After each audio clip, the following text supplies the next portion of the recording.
Chapter 2. Life after the hospital followed in its usual course, at least on the surface.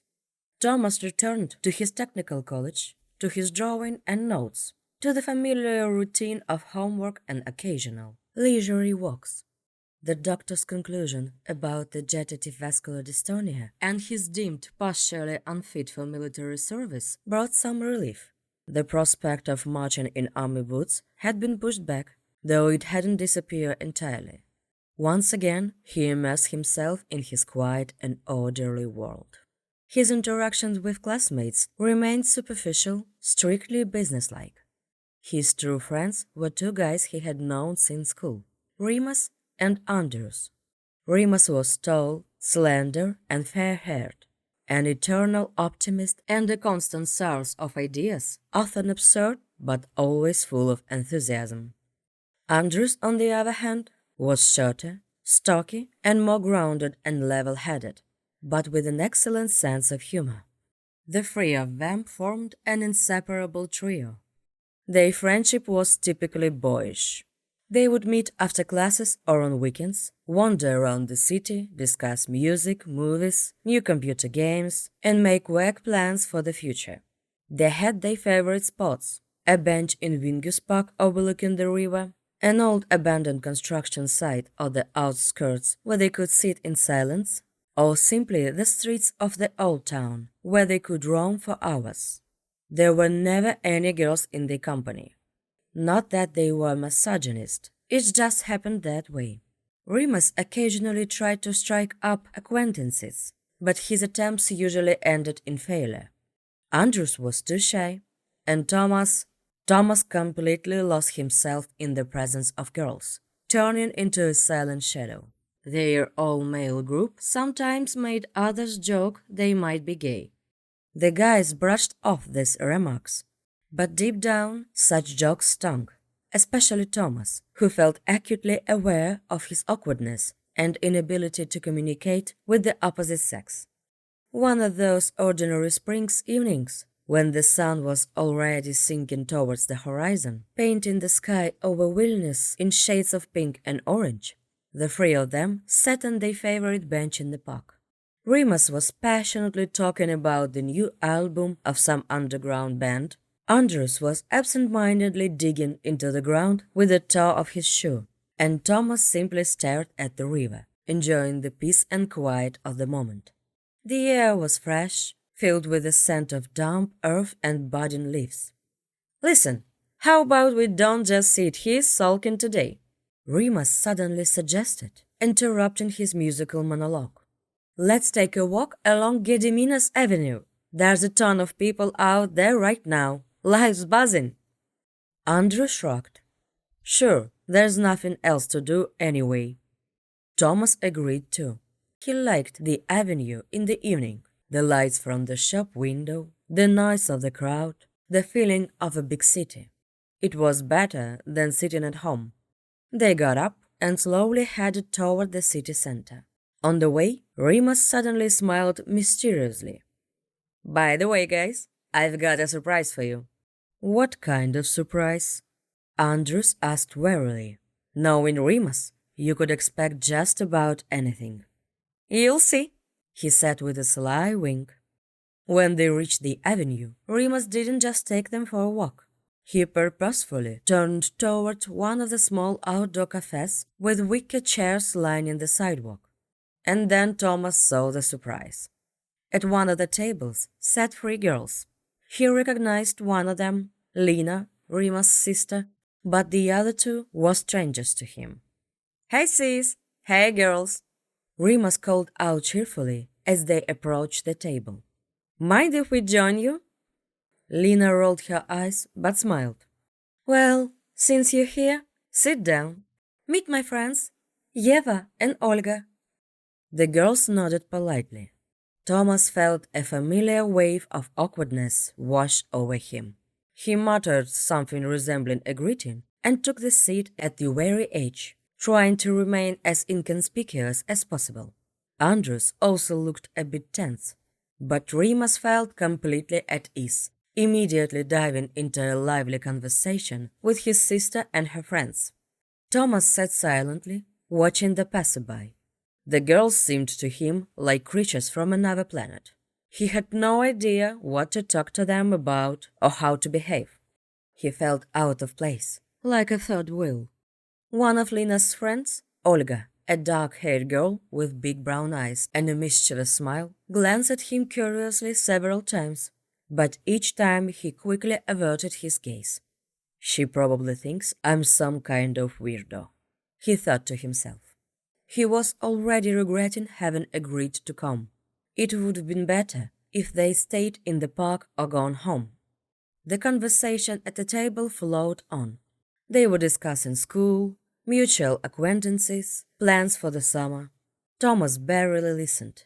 He was immersed in his own feelings, awkwardness, stiffness, a desperate wish to disappear. He felt invisible, which was nothing new, but today, for some reason, it stung more than usual. And then, suddenly and unexpectedly, something changed. It happened in an instant, like someone flipping a switch. The anxiety and tension vanished without a trace, as if they'd never been there. In their place, a strange, almost physical sense of uplift, clarity of thought, and boundless energy surged for him. The world around him seemed brighter, the sounds sharper. Thoughts swirled and danced in his mind, effortlessly forming into sentence, jokes, and stories. It was as if inspiration had struck him like a lightning bolt. He suddenly knew exactly what he needed to say. Turning to Olga, who was at that moment telling a funny story about something that had happened in class, he interjected with a short but incredibly sharp and witty remark. It was so unexpected and clever that everyone at the table broke into laughter. Olga looked at him with surprise and undisguised interest. "Well, so you're not as much of a quiet one as I thought," she said with a smile. And Thomas started talking. He spoke easily, freely, without the slightest hint of tension. He cracked jokes, told stories. Some of them were invented on the spot, growing richer with incredible details, and shared his observations about people, the city, and life. His voice sounded confident and resonant. He felt the entire room's attention focused solely on him. Remus and Andrews stared at him with their mouths open, unable to believe their ears. They had never seen their friend like this. And the girls? The girls were delighted. They laughed at every one of his jokes, hung on his every word, and bombarded him with questions. Especially Olga. Her big brown eyes never left him, dancing with sparks of curiosity and admiration. Thomas felt her attention on him, and it gave him even more strength, even more confidence. He was the life of the party. He was the star of the evening. "Thomas, you're simply amazing!" Lena exclaimed as he rapped out yet another hilarious story. Thomas merely smiled mysteriously. That's just how he was now. Light, dazzling, irresistible. He felt like he was on top of the world. Energy overflowed within him, demanding release. He proposed they continue walking further down the avenue, and everyone eagerly agreed. They strolled along the busy street, and Thomas kept brimming with ideas and jokes. He imitated passerby, told anecdotes, and staged small impromptu performances. The girls laughed until tears streamed down their faces. Remus and Andrews lagged slightly behind, exchanging puzzled looks. What's gotten into him today? Thomas could read in Andrews's eyes. But he didn't care. He was riding a wave, and that wave carried him forward. Olga tried to stay close to him. She asked him questions, laughed at his jokes louder than anyone, and occasionally casually touched his hand.